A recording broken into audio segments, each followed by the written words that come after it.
topic is Wuchereria bancrofti. आप BSc third year के first paper की फर्स्ट यूनिट पढ़ रहे हैं, जिसमें से 3 ऑर्गेनिज्म आपको पढ़ने थे। 2 ऑर्गेनिज्म हमने ऑलरेडी आपको बता रखे हैं। ये थर्ड ऑर्गेनिज्म है Wuchereria bancrofti, commonly known as filarial worm. Filarial worm क्यों कहते हैं? क्योंकि ये कॉजिंग एजेंट है लिम्फेटिक फाइलेरियसिस और बैनक्रॉफ्ट फाइलेरियसिस और एलिफेंटिएसिस। ये एक बीमारी होती है जिसमें कॉमनली जो आपका जो लोअर पार्ट है बॉडी का, खासकर एक साइड में, वो इन्फेक्टेड रहता है। ज्यादातर केसेस में ये स्क्रोटम, और जिस साइड का स्क्रोटम इन्फेक्टेड होता है उसी साइड का लेग, और कई बार ये जो लेग है ये थिक हो जाता है, like elephant's leg. That's why it is called as elephantiasis. इस एनिमल की खास बात है कि Wuchereria bancrofti is found in the lymph nodes of human which are the only known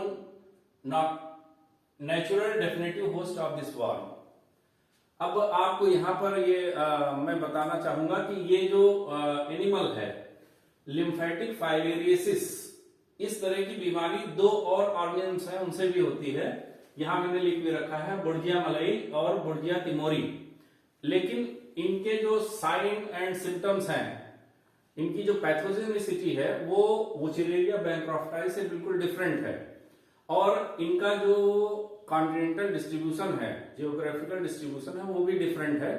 तो चूंकि आपके सिलेबस में Wuchereria bancrofti है, इसलिए हम इसी के ऊपर फोकस करेंगे। बुर्जिया या उससे रिलेटेड जो स्पीसीज है उस पर बात नहीं करेंगे। फिर भी आपको पता होना चाहिए कि जो लिम्फेटिक फाइलेरियसिस है ये इन 2 ऑर्गन से भी हो सकती है। ठीक है, अब बात करते हैं इसके स्ट्रक्चर की। तो जो एडल्ट है Wuchereria, नॉर्मली जो आप निमेटोड्स देखते हैं, एक निमेटोड की तरह का ही सिंपल स्ट्रक्चर है। इनका long body, cylindrical, smooth with rounded ends. Body is quite delicate at the anterior, and there is a short cephalic or head region connected to the main body by a short neck, which appears as a constriction. These are dioecious in nature. So sexual dimorphism. Dioecious means 2 word इस्तेमाल होते हैं, monoecious and dioecious. Monoecious वो organism होते हैं जहां पर एक ही ऑर्गेनिज्म में दोनों ही male and female reproductive organs present हो, आल्सो नोन एज हर्मेफ्रोडाइट। जबकि जो डायोसियस एनिमल्स होते हैं वहां पर मेल और फीमेल सेक्स ऑर्गन्स जो हैं वो 2 डिफरेंट एनिमल्स पे प्रेजेंट होते हैं। अब इसी में हमने सेक्सुअल डायमॉर्फिज्म वर्ड भी यूज किया है। सेक्सुअल डायमॉर्फिज्म का मतलब ये है कि आप उसके एक्सटर्नल फीचर्स से ही ये पता कर सकते हैं कि ये ऑर्गेनिज्म जो है, ये जो डायोसियस एनिमल है, ये मेल है या फीमेल है। ठीक है, यहां पर मैंने कुछ पॉइंट्स भी लिखे हैं कैसे मेल को पहचानेंगे। The male worm is smaller, 14 millimetre long and 0.01 mm wide and features a ventrally curved tail. जो मेल होती है उसकी जो पोस्टीरियर एंड है वो कर्व्ड होती है। इसके साथ साथ the tip of tail has 12 pairs of minute caudal papillae। ये सेंसरी ऑर्गन्स होते हैं जो जिनमें से 12 पेयर में से 8 पेयर जो हैं ये जो इसका ओपनिंग होती है, जेनाइटल ओपनिंग, उससे आगे की तरफ होते हैं, जबकि 4 पेयर जो हैं वो एनस के पीछे होते हैं। इस caudal papillae के अलावा इनके जो एनल ओपनिंग होती है वहां पर 2 कॉपुलेटरी स्क्यूल्स भी पाए जाते हैं जो कि मेटिंग के समय काम आते हैं। इसके तुलना में अगर आप फीमेल को देखें तो ये लॉन्गर होती है, about 60 to 100 mm in length and 0.03 mm in width. The tail of female gradually tapers and is rounded at the tip. It has no additional sensory structures. जबकि मेल में क्या पाए जाते हैं? caudal papillae और copulatory spicules, जबकि female में ऐसे कोई भी स्ट्रक्चर्स नहीं पाए जाते हैं। The vulva or genital pore of female is present toward anterior end on ventral side about 0.25 mm from the head. ये जो स्ट्रक्चर आप देख रहे हैं ये फीमेल के एंटीरियर एंड का ही है और उसकी जेनाइटल ओपनिंग या वुल्वा दिखाई गई है और साथ में उसका जो जेनाइटल ऑर्गन है वो भी शो किया गया है इस स्ट्रक्चर में. The adult male and female are most often coiled together and are difficult to separate. जब ये एडल्ट स्टेज में लिम्फ नोड्स में पहुंच जाते हैं तो एक दूसरे के साथ कॉइल कर जाते हैं और वहीं पर इनकी मेटिंग होती है जहां से females are oviparous and can produce thousands of juvenile commonly known as microphyllae. इसके जो यंग वंस प्रोड्यूस होते हैं फीमेल्स के द्वारा उनको माइक्रोफाइलेरिया कहते हैं. फीमेल के पोस्टीरियर जो वुल्वा होती है उसके ठीक पीछे एक ओविजेक्टर ऑर्गन होता है, ये हमने लिख भी रखा है. ये जो ओविजेक्टर ऑर्गन है इसको पायरिफॉर्म इजेक्टर मैकेनिज्म भी कहते हैं. एक्चुअली जब ये फीमेल रिलीज करती है माइक्रोफाइलेरी को तो वो एकदम से ब्लड में इस तरह से स्प्रेड होते हैं जैसे हवा में धुआं फैलता है, इसीलिए इसको पायरिफॉर्म इजेक्टर मैकेनिज्म भी कहते हैं. ठीक है, तो ये इसके यंग वंस माइक्रोफाइलेरी कहलाते हैं. अब इसके बाद हम माइक्रोफाइलेरी का भी स्ट्रक्चर देख लेते हैं. So structure of microfilaria. Microfilariae जैसा हमने बताया माइक्रोस्कोपिक होते हैं, about 0.2 to 0.3 millimeter long, surrounded by a delicate cuticular sheath and containing rudiments of various adult structures. जैसा कि आप यहाँ स्ट्रक्चर में देख सकते हैं ये एक्चुअल ऑर्गेनिज्म तो ये अंदर है, इसके ऊपर ये क्यूटिकुलर बॉडी शीथ कवर्ड रहते हैं. ये body provided with a surface covering of flattened epidermal cells and an inner column of cytoplasm containing nuclei. As you can see here these are subcuticular और एपिडर्मिस, सबक्यूटिकुलर सेल्स और epidermis, और ये अंदर इसके cytoplasm भरा हुआ है.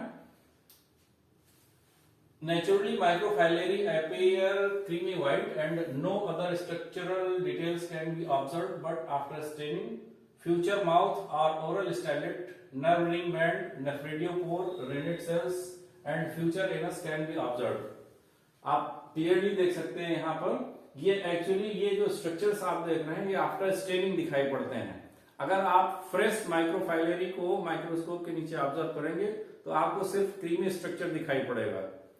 ठीक है, लेकिन जब आप इसको स्टेन करके ऑब्जर्व करेंगे तब आपको ये जो इसके इंटरनल स्ट्रक्चर्स हैं like nerve ring, nephridiopore, renette cells and these somatic cells, ये इंटीरियर मास और टेल, ये सब स्ट्रक्चर्स तभी दिखाई पड़ेंगे जब आप इसको स्टेन करेंगे. ठीक है, so this is the structure of microfilariae. Now इसके बाद लाइफ साइकिल की बात करेंगे, लेकिन उससे पहले एक क्लासिफिकेशन आप देख लीजिए. यहाँ पर मैंने दो अलग अलग क्लासिफिकेशन लिखे हैं.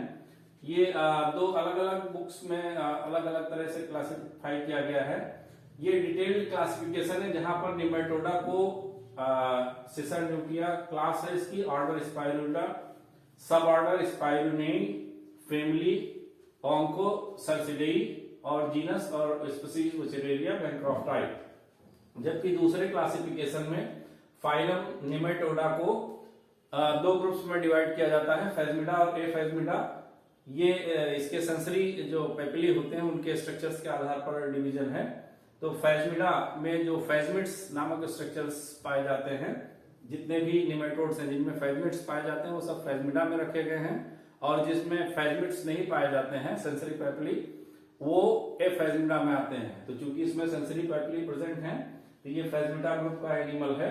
तो उस आधार पर जो क्लासिफिकेशन इसमें फाइलम निमेटोडा हो गया, क्लास फेजमिडा, ऑर्डर फाइलेरोइडेई जो कि इसकी जो डिजीज है उससे लिया गया है, फैमिली फाइलेरिडेई, जीनस वुचेरेलिया और स्पीशीज बैंक्रॉफ्टाई. ठीक है, अब बात करते हैं इसकी लाइफ साइकिल की. Filarial warm. तो ये जो वुचेरेलिया बैंक्रॉफ्टाई है ये डाइजेनेटिक पैरासाइट है. डाइजेनेटिक पैरासाइट्स जैसा आप जानते हैं वो पैरासाइट्स होते हैं जिनकी लाइफ साइकिल 2 होस्ट में कंप्लीट होती है। ओचेलेरिया बैंक्रोफ्टाई के केस में जैसा कि आप जानते हैं प्राइमरी और डिफिनिटिव होस्ट ह्यूमन है और इसका जो सेकेंडरी और इंटरमीडिएट होस्ट है ये मॉस्किटो है। नॉर्मली जो मॉस्किटो देखा गया है ट्रांसमिशन में वो ट्यूलिप, तो इसका जो सेकेंडरी होस्ट है ये मॉस्किटो है। लाइफ साइकिल अगर आप स्टडी करें इसकी तो 2 अलग अलग होस्ट में, ह्यूमंस में जब कोई मॉस्किटो जो इन्फेक्टेड होता है और किसी ह्यूमन को बाइट करता है तो ये इंजेक्ट करता है जो इसके मोटाइल लार्वे होते हैं जिनको जुवेनाइल्स कहते हैं, वो ह्यूमन की बॉडी में इंजेक्ट हो जाते हैं। ये जुवेनाइल्स माइग्रेट करते हैं थ्रू ब्लड स्ट्रीम और फिर ये सेटल हो जाते हैं जाकर लिम्फ नोड्स में, जहां पर ये डायरनल पीरियोडिसिटी शो करते हैं। डायरनल पीरियोडिसिटी क्या है? एक्चुअली दिन के समय ये जो लार्वी हैं ये डीपर बॉडी पार्ट्स में रहते हैं और रात के समय या स्लीपिंग के समय जब इंसान सो जाता है तो ये पेरिफेरल ब्लड में आ जाते हैं। ऐसा ये क्यों करते हैं तो अलग अलग वैज्ञानिकों का अलग अलग मानना है, लेकिन जो सबसे कॉमन कॉन्सेप्ट है वो ये है कि चूंकि रात में सोते समय मॉस्किटोज द्वारा बाइट करने का यानी सेकेंडरी जो होस्ट है उसके द्वारा इनको कैप्चर करने का मौका ज्यादा होता है। इसलिए वैसे कुछ लोगों का मानना है कि जो बॉडी में केमिकल चेंजेस होते हैं ड्यूरिंग स्लीपिंग वो भी फोर्स करते हैं इन लार्वी को माइग्रेट करने के लिए टुवर्ड्स द पेरिफेरल ब्लड। ठीक है, तो इन माइक्रोफाइलरी का दिन में डीपर पार्ट में रहना और रात के समय पेरिफेरल ब्लड में आ जाना, this is called diurnal periodicity. ठीक है, तो ये डायरनल पीरियोडिसिटी शो करते हैं। अब रात में जब कोई उस समय जब ये पेरिफेरल ब्लड में आए होते हैं तो उस समय अगर कोई मॉस्किटो बाइट करता है, यहां पर आपको ये बता दें जैसा कि अभी हमने आपको स्ट्रक्चर में बताया था, मेल और फीमेल नॉर्मली जो जब एडल्ट स्टेज में आते हैं तो एक दूसरे के साथ क्वाइल हो जाते हैं और उनको सेपरेट करना अलग होता है, कठिन हो जाता है। तो ये उसी कंडीशन में इन लिम्फ नोड्स में सेटल हो जाते हैं और वहां पर ही मेटिंग करते हैं। मेटिंग के बाद जो फीमेल है वो चूंकि ओविपेरस होती है तो वो थाउजेंड्स ऑफ माइक्रोफाइलरी रिलीज करती है जो माइग्रेट कर जाते हैं पेरिफेरल ब्लड में। ठीक है, जब कोई मॉस्किटो इन ऐसे ह्यूमंस को बाइट करता है जिनमें ये माइक्रोफाइलरी माइग्रेट कर रहे हों पेरिफेरल ब्लड में, तो ब्लड के साथ वो मॉस्किटो के अंदर चले जाते हैं। ठीक है, मॉस्किटो के अंदर जो लाइफ साइकिल है उसमें ये मॉस्किटो के अंदर इसके कहां जाएंगे, चूंकि बाइट करके ब्लड सक कर रहा है तो डाइजेस्टिव ट्रैक्ट में जाएंगे। डाइजेस्टिव ट्रैक्ट में जब जाते हैं तो ये माइक्रोफाइलरी के रूप में होते हैं।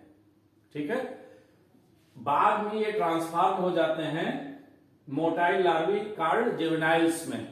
ठीक है, ये जुवेनाइल्स जो हैं ये मॉस्किटो के अंदर फिर माइग्रेट करते हैं कहां पर, लेबियम की तरफ जो कि सैलिवरी ट्रैक्ट है। ठीक है, अब ये सैलिवरी ट्रैक्ट में है मॉस्किटो के। अब ऐसा मॉस्किटो जिसके सैलिवरी ट्रैक्ट में ये जुवेनाइल्स मौजूद हैं, जब किसी फ्रेश ह्यूमन होस्ट को बाइट करेगा फॉर फीडिंग तो उस समय ये उसके द्वारा बनाए गए कट के माध्यम से या कभी कभी जब इरिटेशन होता है मॉस्किटो बाइट से तो उसमें जब आदमी स्किन को रब करता है तो वहां जो वाउंड होते हैं तो उन वाउंड्स के माध्यम से भी ये पेनिट्रेट कर जाते हैं पेरिफेरल ब्लड में और फिर वहां से माइग्रेट करते हैं लिम्फ नोड्स की तरफ और फिर ये साइकिल कंटिन्यू हो जाती है। ठीक है, तो इस तरह से ये लाइफ साइकिल इनकी चलती रहती है। अब हम बात करते हैं इसकी पैथोजेनिसिटी की। पैथोजेनिसिटी में जैसे हमने पहले बताया था कि नॉर्मली ये जो सेटल होते हैं जो फाइलेरियल वर्म है ये लोअर बॉडी पार्ट्स के जो लिम्फ नोड्स होते हैं वहां पर सेटल होता है, खासकर स्क्रोटम और लेग्स का जो अपर पार्ट है वहां पर। इनके सेटलमेंट के बाद जबरदस्त इरिटेशन होता है, जिससे आदमी रबिंग करता है और धीरे धीरे जो वहां की स्किन है वो स्वेल करना शुरू कर जाती है, इडिमा हो जाता है और जो साइज है टिश्यू का वो भी बढ़ जाता है। धीरे धीरे कंडीशन आती है जो पैर जो है काफी मोटा हो जाता है, लाइक एन एलिफेंट्स फुट, इसीलिए इसको एलिफेंटियासिस भी कहते हैं। ठीक है। डायग्नोसिस में ब्लड टेस्ट किए जाते हैं। ट्रीटमेंट में जो सबसे कॉमन ट्रीटमेंट है इसका वो तो एल्बेंडाजोल है, नॉर्मली जो ये एंटी हेलमिंथिक ड्रग है एल्बेंडाजोल। इसके अलावा डाईएथाइल कार्बामेजाइन ये भी एक ड्रग है जो स्पेसिफिकली दी जाती है for the treatment of filariasis. अब करंट सिचुएशन की बात करें अगर हम, तो इंडिया में ये माना गया था कि 2015 टारगेट रखा गया था complete eradication of this filarial worm, कि पूरी तरह से भारत से खत्म हो जाएगा, लेकिन वो टारगेट पूरा नहीं हुआ। तो इस टारगेट को बढ़ा के 2017 किया गया कि 2017 तक हम इसको खत्म कर लेंगे, लेकिन अब भी बहुत सारे केसेस हैं। बीच में गवर्नमेंट ने इस टारगेट को 2020 तक बढ़ाया था, लेकिन अभी भी रिपोर्टिंग्स आ रही हैं, यद्यपि बहुत स्कैटर्ड रिपोर्टिंग्स हैं, but it is still persisting. ठीक है। तो उम्मीद है भविष्य में इसको पूरी तरह से इंडिया से खत्म कर दिया जाएगा। Thank you.